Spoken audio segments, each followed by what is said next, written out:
नमस्कार, जय हिंद। आप सभी का स्वागत है।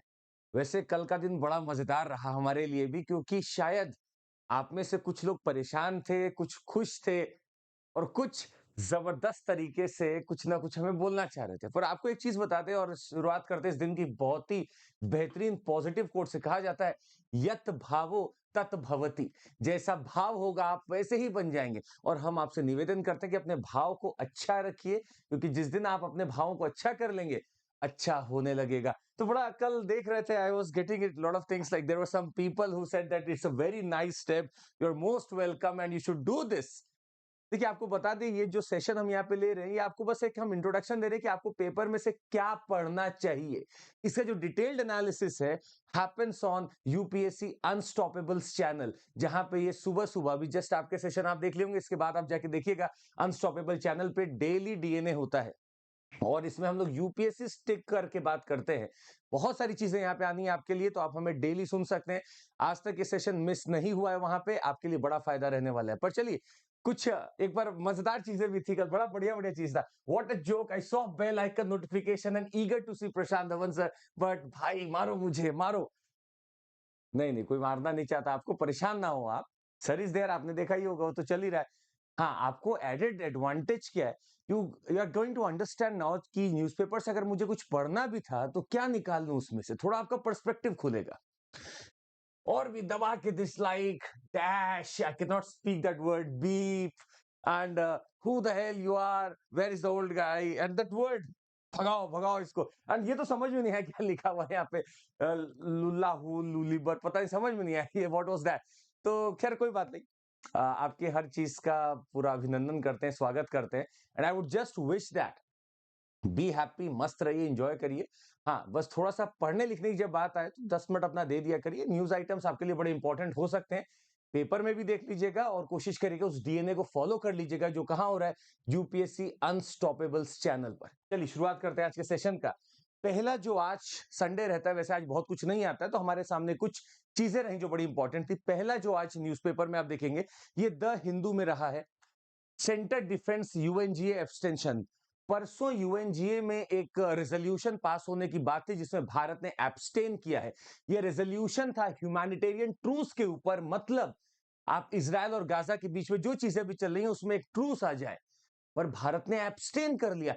क्यों कर लिया, हम पेपर 2 के लिए समझना चाहेंगे, क्योंकि यहां पे यूज हुआ है ऐसा कोई भी वर्ड जो नहीं दिखा इंडिया को हमास के ऊपर। इसीलिए बोला कि हमास का वर्ड डालिए कि उन्होंने टेररिस्ट अटैक किया है। ये वर्ड इसमें नहीं था, और इसलिए भी नहीं था क्योंकि जॉर्डन ने इस रेजोल्यूशन को बनाया था, इसलिए भी नहीं था।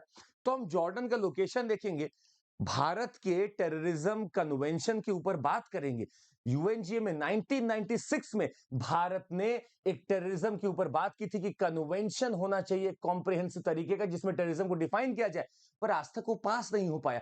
तो बड़ा इंपॉर्टेंट मुद्दे निकल के आते हैं हमारे पास पेपर 2 और पेपर 3 के लिए, कि कैसे इंडिया इजराइल पैलेस्टीन के रिलेशंस बन रहे हैं, कैसे इंडिया का स्टैंड हमेशा रहा है इंटरनेशनल टेररिज्म पे, और लेबनान की लोकेशन, जॉर्डन की लोकेशन। और आपसे हम यही प्रश्न पूछते हैं, जवाब दीजिएगा नीचे, क्या जॉर्डन मेडिटेरेनियन सी को टच करता है या नहीं, नीचे जवाब दीजिएगा।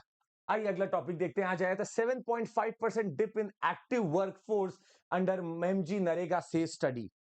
देखिए, एमजी नरेगा पिछले 1.5-2 साल से परेशान चल रहा है, ना इसको फंड दिए जा रहे हैं, ना इसका सोशल ऑडिट हो पा रहा है, ना मॉनिटरिंग हो पा रहा है। समझने की बात यह है कि ऐसे सिचुएशन में जहां इन्फ्लेशन भागता जा रहा है, अनएम्प्लॉयमेंट अगर बढ़ेगा तो एक सिचुएशन पैदा होती है इकोनॉमी में, और इस सिचुएशन को हम आपसे जानना चाहते हैं। What the situation is called, 2 word के बीच में आपको डिफाइन करना है। स्टैगफ्लेशन एक वर्ड है जो आपको पता नॉर्मली होना चाहिए। स्टैगफ्लेशन ये क्या है, आप नीचे कमेंट करके जरूर बताइएगा। पर यहां पे सिचुएशन ऐसी दिख रही है कि अनएम्प्लॉयमेंट का रेट भाग रहा है, इन्फ्लेशन भी भाग रहा है। ये मुझे इस आर्टिकल से समझ में आ सकता है। और सोशल जस्टिस के दौरान जब आपने एमजी नरेगा का स्कीम लेके आया, तो ये आज तक काम ठीक से क्यों नहीं कर पा रहा है, will have to see that also.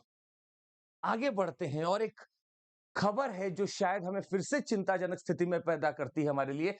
Stalin seeks Jaishankar's help to free 12 fisherman detained in Maldives. इसमें 2-3 चीजें हमें पढ़ना बहुत इंपॉर्टेंट। इंडिया और मालदीव्स के रिलेशंस बदलते जा रहे हैं।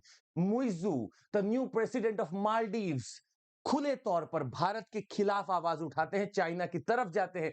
आपको यह भी समझना होगा यहां पे that there are people who are into his party that supports India. अब देखने की बात यह कि अगले कुछ महीनों में क्या रिलेशन हमारे निकल के आते हैं, पर ये फिशरमैन को पकड़ना और इनको छोड़ना अब जब होगा तो भारत के मालदीव से संबंध बहुत क्लियर हो जाएंगे। और लोकेशन आपको हमें नीचे कमेंट करके ये बताना है कि मालदीव से क्या इक्वेटर पास करता है या नहीं करता है, नीचे कमेंट करके बताइए। और अब तक आप उम्मीद बना चुके होंगे कि हम यूपीएससी को स्टिक करना चाह रहे हैं, हिट करना चाह रहे हैं। अगला क्वेश्चन, ये अगला topic, the party of God. जी हां, आप हिजबुल्लाह का नाम सुनते होंगे, हमारे यूपीएससी में कहां रिलेवेंट हम आपको बता दें। पहला लोकेशन लेबनन, लेबनन कहां है, किस किस से बॉर्डर बनाता है, बड़ा इंपॉर्टेंट है हमारे लिए समझना। तो हम लोग डीएनए जब करेंगे यूपीएससी अनस्टॉपेबल्स में, तो आप वहां जरूर रहिएगा उसको समझने के लिए और पढ़ने के लिए। दूसरा, हमें यहां पे यह भी जानना है कि इंटरनेशनल ऑर्डर इस समय किस तरफ जा रहा है। ईरान बैक करता है हिजबुल्लाह को, सीरिया के मिलिटेंट ग्रुप को और हमास को, और ये सारी चीजें जो अभी चल रही हैं इसमें ईरान का बहुत बड़ा हाथ है। हिजबुल्लाह को आगे बढ़ाने के लिए ईरान का बहुत बड़ा हाथ रहा है। तो I think we should make a complete story out of it कि इंटरनेशनल ऑर्डर हमारा मिडिल ईस्ट का या वेस्ट एशिया का थोड़ा डिस्टर्ब चल रहा है इस समय। अगली चीज हम यहां पे देखते हैं, why will police stations install DNA systems, क्यों इंस्टॉल करें। Internal security paper 3 of GS, very important. और समझिएगा हमारे पास एक क्रिमिनल आइडेंटिफिकेशन एक्ट है जो नया आया है, जिसने पुराने एक्ट को बदल दिया है, या प्रिजनर्स आइडेंटिफिकेशन एक्ट है जो नया आया है। और इसके तहत डीएनए कलेक्ट किया जाएगा, मेजरमेंट्स लिए जाएंगे कुछ अपराधों के लिए, और बहुत सारी इसमें त्रुटियां भी हैं, बहुत सारा क्रिटिकल एनालिसिस भी है जो आपको समझना चाहिए कि कैसे ये 1920 के लॉ से अलग है और क्या इसमें चीजें बदल रही हैं। You must understand this. तो हम लोग यहाँ पे इंटरनल सिक्योरिटी के हिसाब से इसको हम पढ़ना चाहते हैं कि एक जो पुराना प्रिजनर्स एक्ट था 1920 का, वो क्यों बदला जा रहा है, क्या जरूरत आ गई और इससे हमें क्या फायदा मिलेगा, क्या हम क्राइम और क्रिमिनल को ट्रैक कर पाएंगे, ये सारी चीजों को हमें यहाँ पे देखने को मिलेगा। तो शायद उस डीएनए में जब आप पहुंचेंगे यूपीएससी अनस्टॉपेबल्स में, तो हम एक कंपैरिजन दिखाएंगे prisoners act of 1920 and the very recent act of criminal prisoner identification act. ये दोनों चीजें आपके सामने आने वाली है वहां पे। अगला हम यहां पे जो देखते हैं, what's in store for economy in second half. अब आपके इकोनॉमी में वर्ल्ड की बात कर लीजिए, भारत की बात कर लीजिए, या फिर इकोनॉमिक पॉलिसीज की बात कर लीजिए, क्या और लिखा है, what is going to happen. तो इस आर्टिकल के माध्यम से हमें दो तीन चीज समझ में आती है कि हमारी इकोनॉमी इंपैक्ट होती है वर्ल्ड ऑर्डर से भी और डोमेस्टिक से भी।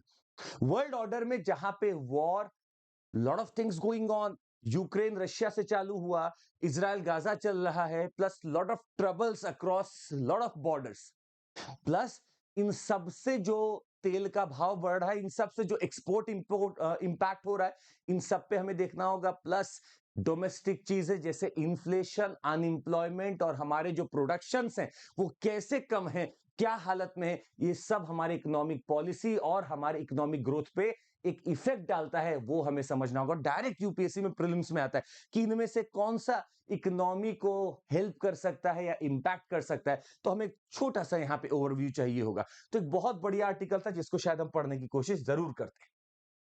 अगला हम जरूर पढ़ेंगे, IITM Pune demonstrates cloud seeding can produce rainfall. I have my theme of science and technology. जी हाँ, और इसमें हम पढ़ना चाहेंगे क्लाउड सीडिंग क्या है, क्यों है, इंपैक्ट क्या है, निगेटिविटी क्या है, क्या चीज यूज हो सकती है क्लाउड सीडिंग के लिए। और आपसे नॉर्मल एक क्वेश्चन पूछ रहे, नीचे जवाब दीजिएगा, क्या नमक का इस्तेमाल हो सकता है क्लाउड सीडिंग के लिए। मतलब एक प्लेन चलता है क्लाउड के बीच में और वो कुछ बिखेर देगा, कुछ स्प्रेड कर देगा, तो क्या बादल बनने लगेंगे और बरसात होने लगेगी। नीचे कमेंट करके बताइएगा कि क्या नमक ऐसा कर सकता है या नहीं। और बड़ा इंपॉर्टेंट टॉपिक है पेपर 3 मेंस के लिए भी, और प्रीलिम्स पॉइंट ऑफ व्यू से अगर आप देखेंगे तो बड़ा कॉन्सेप्चुअल क्वेश्चन है कि क्या क्या यूज हो सकता है क्लाउड सीडिंग के लिए। चलिए आज के लिए बस इतना ही है, आज के लिए बस इतना ही था। इस पेपर में जरूर पढ़िएगा और हमें वहां पे आके ढूंढ लीजिएगा। UPSC Unstoppables, lot of things you can find about me. Yes, this is Chandramouli and a lot of things that you can try to study with a UPSC perspective. तो परेशान मत होइए, खुश रहिए, अपनी जिंदगी को आसान बनाए रखिए। और आपको एक चीज बता दे, निरंतरता ही सफलता की कुंजी है। जो निरंतर है वही सफल है। आपको बस निरंतर रहना है, सफलता आएगी। पर आपको एक बार अनस्टॉपेबल्स चैनल देखिएगा, यूपीएससी अनस्टॉपेबल्स, वहां पे डीएनए होता जा रहा है लगातार। आप और हम मिलेंगे वहां और लिखेंगे नई गाथा। Thank you so much, take care, जय हिंद, बाय बाय एवरीवन, बाय।